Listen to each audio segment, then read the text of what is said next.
Hi friends, ಎಲ್ಲರೂ ಹೇಗಿದ್ದೀರಾ? Friends, ನಾನು ಮೊನ್ನೆ ನೆಟ್ ಹಾಕಿ ಏನು ಬ್ಲೌಸ್ ರೆಡಿ ಮಾಡಿದ್ದೇನೆ ಅಲ್ವಾ, ವರ್ಕು. ಆ ಬ್ಲೌಸ್ದು ಸ್ಲೀವ್ಸ್ ಡಿಸೈನ್ ಇದು. ಫ್ರೆಂಡ್ಸ್, 11 ಇಂಚು ನಾನು ಉದ್ದ ತೋಳ್ದು ಮೆಜರ್ಮೆಂಟ್ ತೊಗೊಂಡಿರೋಂಥದ್ದು. ಉದ್ದ ಲೆಂತ್ ಬಂದುಬಿಟ್ಟು 11.5 ಇದೆ. 4.5 ಇಂಚ್ವರೆಗೂ ನಾನು ನೆಟ್ ಹಾಕಿದ್ದೀನಿ. ನೆಟ್ ಫ್ಯಾಬ್ರಿಕನ್ನು ಯೂಸ್ ಮಾಡಿದ್ದೀನಿ. ಮೇಲ್ಗಡೆ ಏನು ಬಟ್ಟೆ ಮಿಕ್ತಲ್ವ, ಅದರಲ್ಲಿ ನಾನು 3 ಸ್ಟೆಪ್ಪಲ್ಲಿ ವರ್ಕ್ ಮಾಡಿರೋಂಥದ್ದು ಇದು. ಫ್ರೆಂಡ್ಸ್, ಇದು ನಾನು ಸಿಂಪಲಾಗಿ ಒಂದು ರೌಂಡ್ ಸರ್ಕಲ್, ನಿಮ್ಗೆ ಯಾವ ಥರ ಸೈಜಲ್ಲಿ ಫ್ಲವರ್ ಬೇಕು ಆ ಥರ ರೌಂಡ್ ಸ್ಕೇಲ್ ನಾನು ಯೂಸ್ ಮಾಡೋದನ್ನು ನೋಡಿದ್ದೀರಾ ನೀವು. ಆ ಥರ ನಾನು ಸ್ಕೇಲಲ್ಲಿ ನನಗೆ ಯಾವ ಸೈಜಲ್ಲಿ ಬೇಕು ಆ ಥರ ನಾನು ಸರ್ಕಲ್ ಹಾಕ್ಕೊಂಡಿದ್ದೀನಿ. ಹಾಕ್ಕೊಂಡಾದಮೇಲೆ ಅದರಲ್ಲಿ ಸಿಂಪಲಾಗಿ ಈ ಕಡೆ 3 ಆ ಕಡೆ 3 ಅಷ್ಟೇ ಬರಬೇಕು, ಲೀಫ್ ಥರ. ಆ ಥರ ಒಂದು ಫ್ಲವರ್ ರೆಡಿ ಮಾಡ್ತಾಯಿದ್ದೀನಿ ನೋಡಿ. ನೀವು ಕೂಡ ಟ್ರೈ ಮಾಡಿ ಫ್ರೆಂಡ್ಸ್, ಚೆನ್ನಾಗಿ ಬರುತ್ತೆ, ಚೆನ್ನಾಗಿ ಕಾಣಿಸುತ್ತೆ. ಇವಾಗ ನಾನು ಏನು ಔಟ್ಲೈನ್ ಕೊಡ್ತಾಯಿದ್ದೀನಲ್ವ, ಅದು ಗೋಲ್ಡ್ ಕಲರ್ ಝರಿ ಏನಲ್ಲ, ಸಿಲ್ಕ್ ಥ್ರೆಡ್ಡೇ. ಅದೂ ಸ್ವಲ್ಪ ಕ್ರೀಮ್ ಕಲರ್ ಥರ ಬಂದಿದೆ. ಅದು ಅದರಲ್ಲಿಂದನೇ ಔಟ್ಲೈನ್ ಕೊಡ್ತಾಯಿದ್ದೀನಿ. ಯಾಕಂದರೆ ಝರಿ ಅಷ್ಟೊಂದು ಚೆನ್ನಾಗಿ ಕಾಣಿಸ್ತಾ ಇರಲಿಲ್ಲ ಅದಕ್ಕೆ. ಹಾಗಾಗಿ ಥ್ರೆಡ್ಡಿಂದನೇ ಇರಲಿ ಅಂದ್ಬಿಟ್ಟು ಥ್ರೆಡ್ಡಿಂದನೇ ಔಟ್ಲೈನ್ ಕೊಟ್ಟಿದ್ದೀನಿ.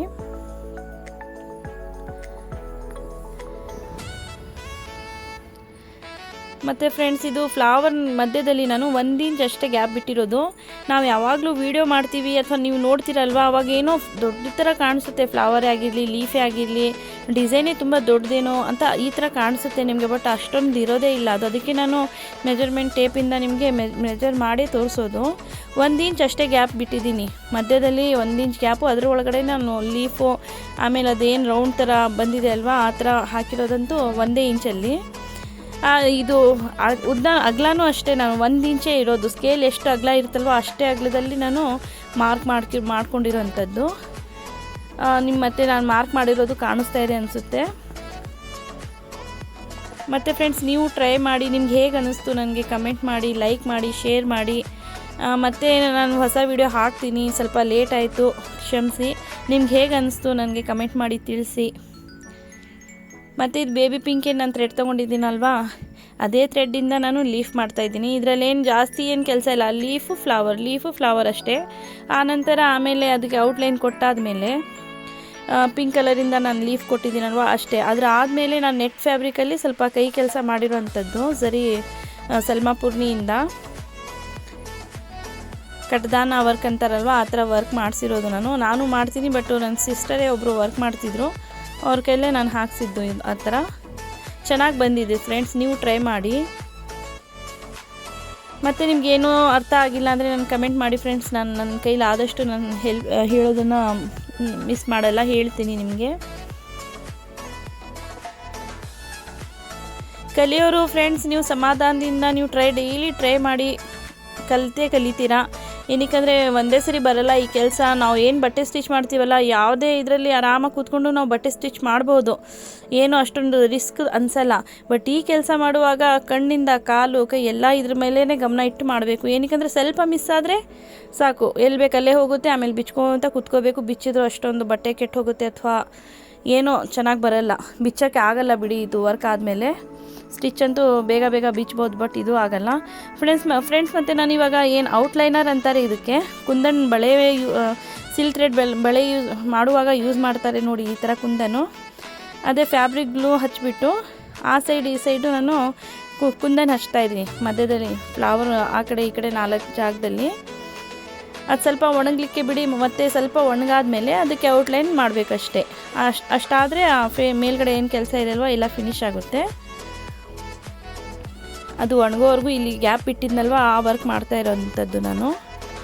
ಫ್ರೆಂಡ್ಸ್, ಇದಕ್ಕೆ 7000 ಅಂತ ಏನು ಗಮ್ ಬರುತ್ತಲ್ವ, ಅದು ಹಚ್ಚಿದರೆ ಸ್ಟಿಚ್ ಬೀಳಲ್ಲ. ಹಾಗಾಗಿ ನಾನು ಫ್ಯಾಬ್ರಿಕ್ ಗ್ಲೂನೇ ಹಾಕ್ತಾಯಿದ್ದೀನಿ. ಮತ್ತು ಅದಕ್ಕೆ ಪರ್ಪಲ್ ಕಲರ್ ಥ್ರೆಡ್ಡಿಂದ ನಾನು ಔಟ್ಲೈನ್ ಮಾಡಿದ್ಮೇಲೆ, ಔಟ್ಲೈನ್ ಕೊಟ್ಟಾಗ ಎಲ್ಲೆಲ್ಲಿ ಗ್ಯಾಪ್ ಇದೆ ಅಲ್ಲಿ ಗೋಲ್ಡ್ ಕಲರ್ ಝರಿದಿಂದ ನಾನು ರೌಂಡ್ ಸುಮ್ಮನೆ ಸಿಂಪಲಾಗಿ ಹಾಕ್ತಾಯಿದ್ದೀನಿ, ಚೆನ್ನಾಗಿ ಕಾಣಿಸ್ಲಿ ಅಂತ. ಮತ್ತು ನೋಡಿ ಫ್ರೆಂಡ್ಸ್, ಇವಾಗ ಬ್ಯಾಕ್ ಸೈಡ್ ನಾನು ನೆಟ್ ಹಾಕ್ತಾಯಿದ್ದೀನಿ. ನೆಟ್ ಹಾಕೋದನ್ನು ತೋರಿಸಿದ್ದೆ ನಿಮಗೆ ನಾನು. ಅದು ಎಷ್ಟು ಗ್ಯಾಪ್ ಇದೆ ಅದಕ್ಕಿಂತ ಈ ಕಡೆ 1 ಇಂಚ್, ಆ ಕಡೆ 1 ಇಂಚ್ ಎಕ್ಸ್ಟ್ರಾ ನೆಟ್ ಬಿಟ್ಕೊಂಡು ಪಿನ್ ಹಾಕಿ ಅದಕ್ಕೆ ಫಿಟ್ ಮಾಡಿಕೊಂಡು ನೀವು ಮತ್ತೆ ಅದ್ರ ಮೇಲೆ ಇದು ಕ್ಯಾನ್ವಸ್ ಹಾಕಿಬಿಟ್ಟು ವರ್ಕ್ ಮಾಡಬೇಕು. ಕ್ಯಾನ್ವಸ್ ಹಾಕಿದ್ದೀನಿ ನಾನು ಕೆಳಗಡೆ. ಏನಿಲ್ಲ, ಇವಾಗ ಅಷ್ಟು ವರ್ಕ್ ಆಯ್ತಲ್ವಾ, ಇದು ಮೇಲ್ಗಡೆ ಏನು ನಾನು ಔಟ್ಲೈನ್ ಕೊಡ್ತಾಯಿದ್ದೀನಿ ಗೋಲ್ಡ್ ಕಲರ್ ಝರಿಯಿಂದ. ಫ್ರೆಂಡ್ಸ್, ನೀವು ತುಂಬ ಈಸಿಯಾಗಿ ಕಲಿಬಹುದು, ಟ್ರೈ ಮಾಡೋದನ್ನು ಮಾತ್ರ ಬಿಡಬೇಡಿ. ನಿಮ್ಗೆ ಹೇಗೆ ಅನ್ನಿಸ್ತು ನನಗೆ ಕಮೆಂಟ್ ಮಾಡಿ ತಿಳಿಸಿ. ಮತ್ತು ಫ್ರೆಂಡ್ಸ್, ಇದೇನು ನಾನು ನೆಟ್ ಕೆಳಗಡೆ ಇದೆ ಅಲ್ವಾ, ಅದ್ರ ಮೇಲೆ ಸುಮ್ಮನೆ ಸಿಂಪಲ್ಲಾಗಿ ಡಿಸೈನ್ ಪ್ರಕಾರ ಹೇಗೆ ಬರುತ್ತೆ ಹಾಗಾಗಿ ರೌಂಡ್ ಹಾಕ್ತಾ ಹೋಗ್ತಾ ಇದ್ದೀನಿ, ಔಟ್ಲೈನ್ ಕೊಡ್ತಾ ಇದ್ದೀನಿ ಅದಕ್ಕೆ. ಮತ್ತು ನೀವು ವರ್ಕ್ ಮಾಡುವಾಗ ಈ ಥರ ಕುಂದನ್ ಯೂಸ್ ಮಾಡಿದಾಗ ಔಟ್ಲೈನ್ ಏನಂತಾರಲ್ವ, ಇದಕ್ಕೆ ಔಟ್ಲೈನರ್ ಅಂತಾರೆ ಇದಕ್ಕೆ.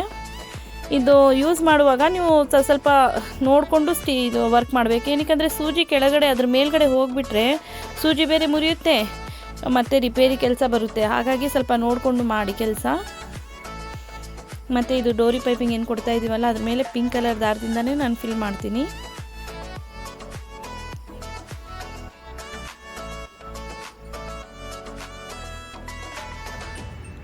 ಮತ್ತು ಫ್ರೆಂಡ್ಸ್, ನೀವು ಎಲ್ಲಿಂದ ನೋಡ್ತಾ ಇದ್ದೀರಾ ನನಗೂ ತಿಳಿಸಿ, ಕಮೆಂಟ್ ಮಾಡಿ.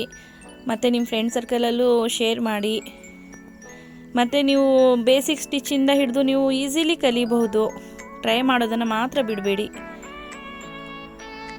ಮತ್ತು ವರ್ಕ್ ಪ್ರೈಸ್ ಕೇಳ್ತಾ ಇರ್ತೀರಾ, ನಾನು 3000 3.5 ರೇಂಜಲ್ಲಿ ನಾನು ಗ್ರ್ಯಾಂಡಾಗಿರೋಂಥ ಸ್ಲೀವ್ಸು, ಬ್ಯಾಕ್ ನೆಕ್ಕು, ಫ್ರಂಟ್ ನೆಕ್ಕು ಮತ್ತು ಅವ್ರಿಗೆ ಬ್ಲೌಸ್ಗೆ ಟ್ಯಾಗ್ ಏನು ಬರುತ್ತಲ್ವ ಆ ಥರ ಕೂಡ 3000 3800ವರೆಗೂ ನಾನು ಮಾಡಿಕೊಟ್ಟಿರ್ತೀನಿ ಕಸ್ಟಮರ್ಗೆ. ತುಂಬ ಇಷ್ಟಪಡ್ತಾರೆ, ತುಂಬ ಚೆನ್ನಾಗೂ ಕಾಣಿಸುತ್ತೆ. ಇವಾಗ ಹ್ಯಾಂಡ್ ವರ್ಕ್ ಕಾಸ್ಟ್ಲಿ ಅಲ್ವಾ ಫ್ರೆಂಡ್ಸ್, ಎಲ್ಲರೂ ಮಿಷಿನ್ ವರ್ಕು ಇಷ್ಟಪಡ್ತಾರೆ. ಯಾವ್ಯಾವ ಥರ ಬೇಕೋ ಅವ್ರವ್ರ ಥರ ಹಾಕಿಸ್ತಾರೆ, ಅವರು ಯಾವ ಥರ ಬೇಕೋ ಆ ಥರ. ಬಟ್ ಮಿಷಿನ್ ವರ್ಕು ಜಾಸ್ತಿ ಜನ ಹಾಕಿಸ್ತಾರೆ, ಯಾಕಂದರೆ ಹ್ಯಾಂಡ್ ವರ್ಕ್ ಅಂತೂ ತುಂಬ ರೇಟ್ ಅಲ್ವಾ ಹಾಕ್ಸೋದಕ್ಕೆ, ಹಾಗಾಗಿ ಮಿಷಿನ್ ವರ್ಗೆ ಸ್ವಲ್ಪ ಕಡಿಮೆಯಲ್ಲಿ ಚೆನ್ನಾಗಿ ಕಾಣಿಸುತ್ತೆ ಅಂತ ಹಾಕಿಸ್ತಾರೆ.